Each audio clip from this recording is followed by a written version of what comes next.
la ilaha illallah wa ashhadu anna Muhammadan abduhu wa rasuluh. I bear witness openly that none deserve to be worshipped except Allah, and I bear witness that Muhammad is his slave, servant, messenger, and the seal of all the prophets. I greet you, my beloved brothers and sisters, in the greetings of peace. Assalamu alaikum wa rahmatullahi wa barakatuh. We want to talk about, this week, we want to talk about why Muslims should go into business. This is a very deep subject. We covered this subject once before, and I had additional material which I couldn't find, so I had to, brainstorm and think about this whole subject, all over again, and answer the question to myself and think about the things that we need in the Muslim community. I used to follow a psychologist, and many of us who have been reading the Muslim Journal for the last maybe 30, 40 years, we remember a brother, one of our brothers, who is good in history. He's very good in history. His name was Naim Akbar. And one of the things he said, right, that stuck me, I used to read all this material, and it helped mold and shape my mentality. One of the things he said is that the individual problem is the group problem reduced.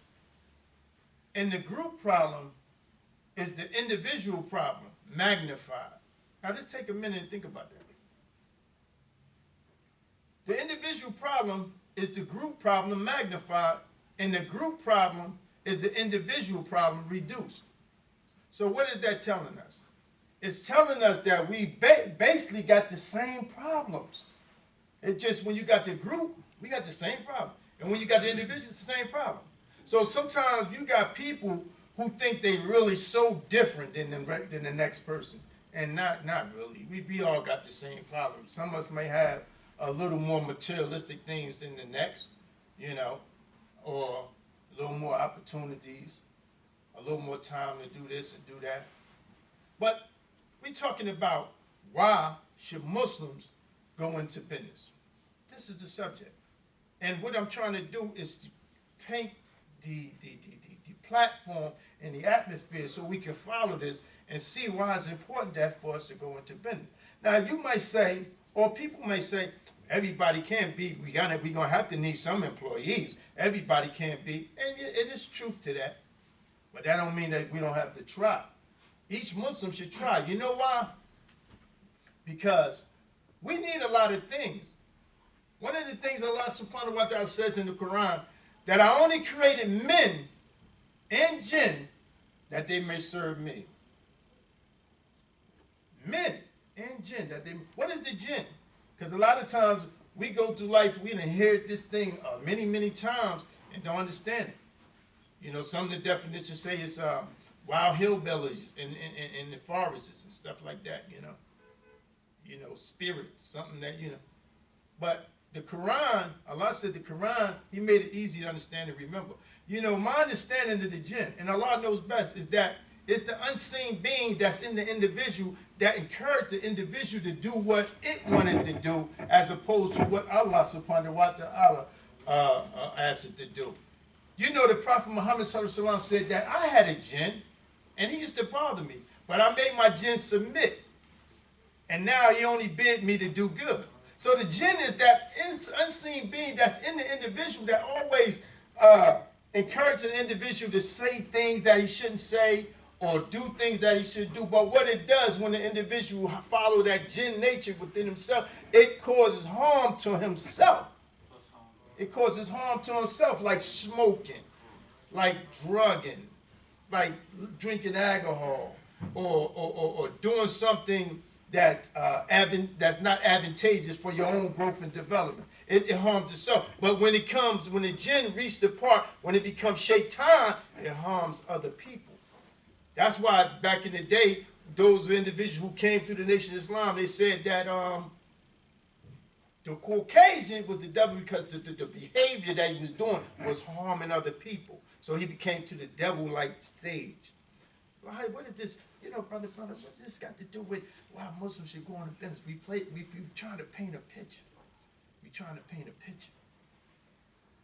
Now, Muslims should go into business because Allah said he only created jinn and men that they may serve him. So how you going to serve Allah, right, properly, make hajj, make the tahajjud salat at nighttime, and do the different things that we got to do to please Allah subhanahu wa ta'ala when you on a job most of the week?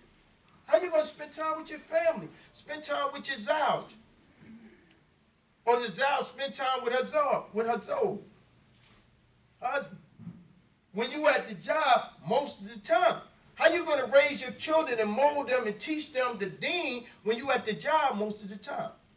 And how, why Muslims go into business? How are we going to get the things that we need when we don't have enough of us going into business to provide the things that we need? A few years ago, I drove tractor trailers off and on for 20 years, right? But then I took a straight job, a 26-footer, and I moved up to New York for one summer, right? And I would come down, it was a 2-hour drive. I was up in the mountains, and I found a lot out, because I was working for some Jewish people, and I found a lot out by working for them. Every time I made a delivery, it was to a Jewish person. And when I took it from a Jewish person and delivered it to another Jewish person. And it was so on and so. Every time I would make a delivery, it was from one Jewish person they got it from, and they delivered to another. And it was like that all the time. But when we don't have a lot of businesses, right, how can we keep the money in the Muslim community when most of the time we're spending 35, 30, almost some of us 40 years on a job. And sometimes a 9 to 5, right?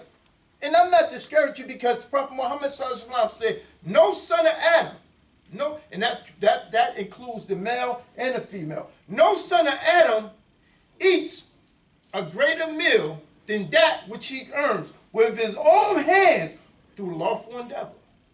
Through lawful endeavor. No son of Adam eats a greater meal or a better meal than that which he earns with his own hands. His own hands through lawful endeavor. So I'm not discouraged the job because some people going to always work for someone. And it's halal. It's halal. It's okay. But we as Muslims, we need to strive to open up businesses because like us, we eat. We eat. We got to eat to live. And a lot of times, and Allah says, eat halal. So it's hard for us sometimes when we're hungry to eat halal when there ain't no halal restaurants around. You may get one here and there, but you go through the community, you got a bunch of restaurants, right? And you go up in there, and you might ask the guy, do y'all got pork? Do y'all sell pork? He might say, well, he might lie and say, no, we don't have no pork in here. You say, let me see your menu. You got pork right on the menu, right? And you say, y'all cook y'all pork on the same grill as the beef. And he just told you they didn't have no pork in here. But you look on it, you got pork chops. And you got all this stuff. So we need more restaurants because we be hungry. We need to eat, And only a Muslim going to provide, a good Muslim going to provide you all halal food. You see? We need clothing stores. We need to manufacture. We need to go into manufacture. Sometimes we can't do it ourselves because we don't have enough money. We in a system that is so un-Islamic that it's crazy. It's hard for us to get it rid because we don't have no scholars among us that know the economy system and how usury, because Allah tells us not to avoid usury, double to multiply, and that we don't supposed to get into interest. But who do we have amongst us that can educate us on that, so that we can get away from it? Because in this country right here, when you got credit, right, it helps you to get extra money that's there. So when you want to do this and do that, and you don't have the disposable cash in your pocket. So that's what we talked last time about getting your credit score up. I'm not saying that this stuff, we so engulfed in this economy and this credit and this usury and this interest that it's hard to get out of it. It's hard to get out of it. So, you know, and you say, again, well, what that got to do, brother, with men? It has everything to do with Muslims going into business. We can't use the excuse that, well, brother, everybody ain't going to go into business. And you might be right about that. But don't use that as a crutch to know, don't give it a try in your life. Come on up, brothers. Come on up. You know, come on up. Make room in the assemblies. Allah said make room in the assemblies. Let's come on up. So, you know, you don't want to use that as a crutch so you never go into business for yourself. Now, business, you know, I'm a business person. But I usually hire about 1 or 2. And if I get a big project, I'll hire about 5 or 6 people. And if I got it, I know a nice amount of money is coming through, I can pay them and put them on the clock. But I'm a small, very small businessman. Imam W. Muhammad, the late leader, Rahimullah, who was amongst, he said, it's okay. It's okay to, he said, think big, but it's okay to start small. Because a lot of times, we don't have the money to start big. We wonder sometimes, you have the African, they're part of us, but they ain't go through slavery. They didn't go through slavery. A lot of them over there, they didn't go through slavery. So their mentality is a little different than our mentality. This is the same, we the same people, but we are African American, they straight up African. They come in where they don't have all these hang-ups. So when they see the opportunity, they jump right on it. With us, a lot of us, African, predominantly African American, we got a lot of hang-ups. And when I was talking with Dr. Naim Akbar, he called them change in images of psychological slavery. So those hang-ups sometimes toward us or cause us not to do the things that we should be doing normally, or see the things that the opportunities that's here, that other people who come here from other countries see that we don't see. You know, sometimes we still into that, what you call slave mentality, you know? And we should break it. Once we recognize it's there, we should work on it and try to break it. Yeah, that's why Muslims should go into business. Because you can't worship Allah subhanahu wa ta'ala. You can't just get up and make Hajj. When Hajj is about 2 weeks, you be gone for about 2 weeks. You're going to have to wait till your vacation come. And then when your vacation come, you know, you got to wait. And sometimes you might have to use some of your sick days or whatever like that. All that. And you might have to earn that. It may take you, what, I don't know, a year, 2 years or whatever, you know, to accomplish that. You see? So you only can do it on the schedule that your boss, when you go to work, you punch in. Some of us got to punch in, or we, you know, go through a thing and put your name and everything in. But do you dare from 9 o'clock to 5, and then when you're trying to make a little extra money so you can have a little extra disposable for loose, right? A little money. Now you put your 8 hours, now you done change your 8 hours to 11 hours. So then you do that every day for maybe 2 weeks, right? And that's 5 days a week. And 3 times 5 is 15, right? And then another, that's 30 extra hours you did a week. How you going to spend time with your family? How you going to get up to make tahajjud? How you going to do this stuff? You can't do it. That's why Muslims need to go into business. Because we need to provide each other with the necessary things that we need. Like we said, restaurants, you know, shoe stores, meat stores, because Allah said eat halal meat. Toilet paper. We got to wait, right? Toilet paper. Then we need stuff for extension. We need all this, and we need to support one another. And this is how the money stays within the Muslim community. We support one another. Allah says in the Quran, I only created day and night to test which of you in best in conduct. So when you think about that, how do you put this in practical application? I only created day, it's daytime right now, right? And night to test so what did that tell you? What the message should go to? That we should be good all day long. We should be good all day long. Here, watch our behavior. See, because the Prophet Muhammad, Allah said, in the deen, the message of Allah, you have a Beautiful pattern of conduct for any whose hopes in Allah in the last day, and remember Allah much. And we are taught to follow the Prophet. And he had the sublime moral. So when Allah said, I only created day and night to test which of you are best in conduct, he basically tell you, behave yourself from the daytime until the nighttime. Until you get ready to go to sleep, you tell Allah, you turn your soul to Allah. You trust your affairs to him. Turn your back to me, and you say your prayer before you go. In your name do I die and I live. Sorry.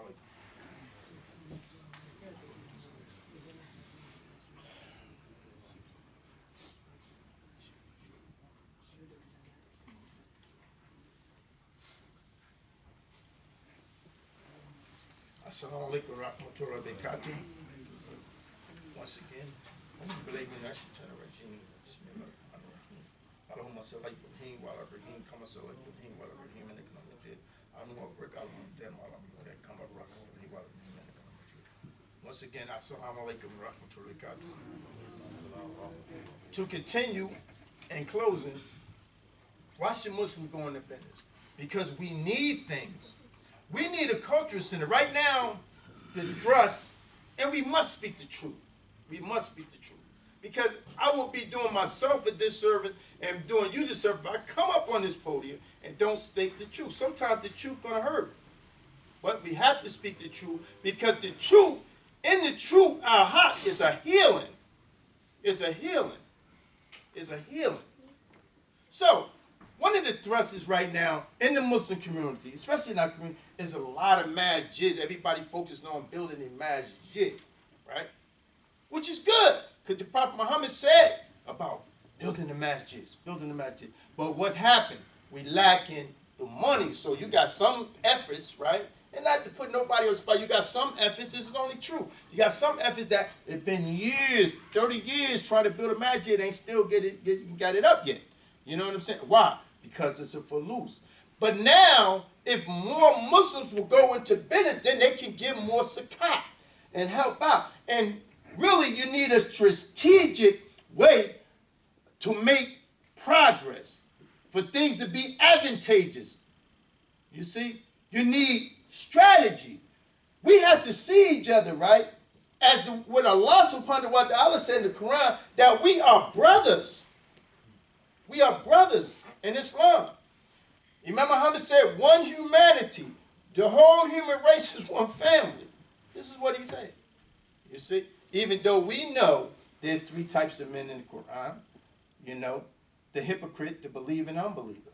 I'll tell you that, you know, in the first beginning of the Quran.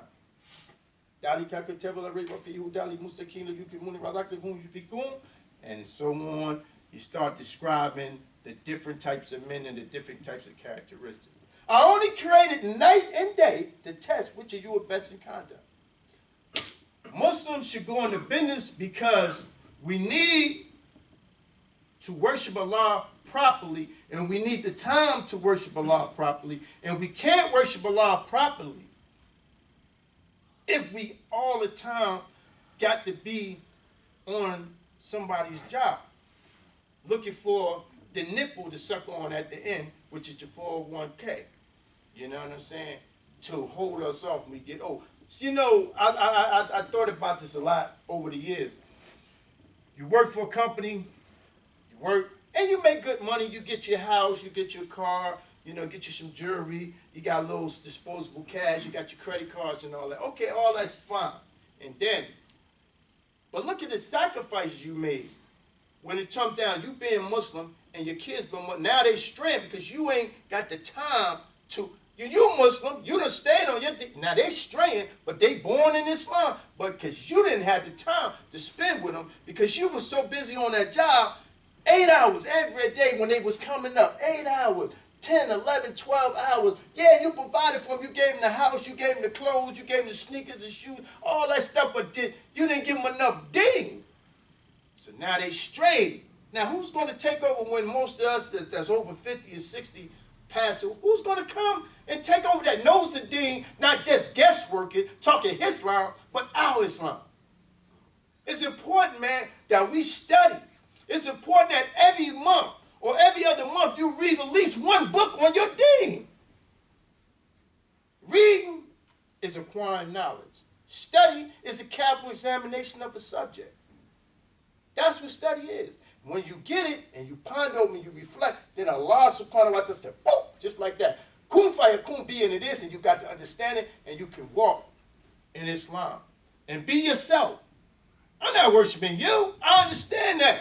I don't got to please you, but I do have to behave myself so Allah knows that I'm giving you your rights. Every Muslim is a brother to another Muslim. His life, his honor, and his blood is sacred. If I invite you, you should come. Accept the invitation. Unless I'm inviting you to something wrong. And then I'm not a real Muslim if I'm inviting you to something that is un-Islamic. So if I give you the invitation, then you should take the invitation. We have rights over one another. Learn your rights. Learn them. Don't go year in, year out. You don't know your rights. You don't know that every Muslim blood is sacred. And then we ain't deviating from the subject. We paint a picture that we are able to live the Islamic life that we want to live, or we supposed to live, when we have the freedom and the independence to do what we got to do. So it's okay. It's allowed that you work for somebody. There's nothing wrong with that. Nobody should ever frown on you. But what is the subject? The subject is why Muslims should go into business. And these are some of the reasons why. So we can worship Allah subhanahu wa ta'ala. We provide each other with the things that we need, and we can do business with one another if we provide the services and the commodities that's needed. And when we go in business, don't try to charge so much money for everything. Because you know us, especially African Americans, and not just us, other people too, because I go on some of these gas stations and stuff like that, you know, I could go right down the street and get the soda or whatever for $1, and you want $2.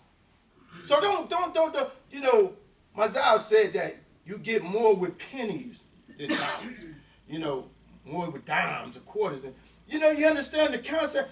Don't be so, like you go to New York. Some people go to New York, right? They buy garments and stuff like that. They get the garment for $10. They come back, they want to sell it for 70. Come on, sell it for 30, man. You know what I'm saying? Sell it for 30. You make $20 profit. And they go faster. You get stuck with it when you come back, you know what I'm saying? You sell them, you way up there with the price. And you know what I'm saying? You know you ain't paid nothing really much for. That was your money, you know what I'm saying? You go ahead, get your $10 back and get 20. Don't $70. Then you see your stuff going when you keep them prices. It's all business. It's all business. Allah talks a lot about business in there. He said, when you're dealing with a future contract, write it down. Get your witnesses. You know, brother called me the other day. You know what I'm saying? You know, and if he do end up hearing this cook, alhamdulillah. He called me, right? And he wanted me to go get something from Jersey City. You know, I deal with scrap and trash and stuff like that. So I goes over there. The person I'm supposed to meet not there. Now I charged him $150. Really, I supposed to really charge him $200, but because I know the brother, you know, he was dealing with some issues, you know what I'm saying? I said, no, I'm just gonna charge him $150. I ain't gonna charge him $200, you know what I'm saying? I ain't gonna charge. But when I go over there, what we originally did, he want me to do all this other stuff. So now you add more services, you know, and at the end of the day, you say, well, Anas, you charging me double. You $150, now you say $300. Yeah, because the initial agreement was this, that, and other. Now you adding stuff on there, plus the time I had to wait for this lady to come there to open up the door and this, that, and all that, you know what I'm saying? Then I got to go down there in the basement, I got to clean all that stuff out and everything. You see, this all business. So yeah, I got to charge you for that. You know the game. Come on now. That goes with the territory. I can't take all that trash in my truck, right? Then I got to pay somebody to get rid of this stuff. You understand what I'm saying? So you want me to keep it at $150? Nah, this ain't no charity, man. This is a business. You understand what I'm saying? This is a business. You know? I mean, I gave you some Sadaqah when I gave you the price. You know? I gave you some Sadaqah, and you said, oh, brother, I tried to give you a plate. Alhamdulillah, I appreciate that you thought about me. But I'm going to charge you what it costs. But I was considerate. I knocked it down $100, because really, you know, well, 50, you know, You know what I'm saying? Because I did a boiler. I broke down a boiler from one guy, right? And removed 3 water heaters from his basement, right? And I charged him $135. Now I charged this brother, he got 2 boilers and 2 water heaters, and I charged him $150. And you want me to take trash? Then I told you I clean up. You think that I'm gonna clean up all that stuff that y'all put around there outside? No, bro, I was cleaning up the stuff that come out the boiler downstairs. I'm gonna clean that up so that you look good and get referrals. You understand what I'm saying? Business, you got to really understand this, that nobody's perfect, you know? But the Quran talk about writing things down, you know? So it won't be no, and a lot of times we don't do it. We just trust the person. And then later on when things don't go right, we say, oh man, I should have wrote that down. I should have got, you understand what I'm saying? I should have got witnesses. I should have wrote things down. Why Muslims should go into business? Because it's going to make our life a lot better. It's going to, see, when you're working for somebody else, it's only a certain amount you can make per hour. But when you're working for yourself, and you know, you start small, but you want to get that to the point where you don't have to do nothing but manage your business. Everybody else work for you. Work for you. That's when you really start making money, because now you can go do other things to bring in these residual income or direct income. You can go start up, but you want to make sure you got the right people in place, that you don't have to be there all the time. You see what I'm saying?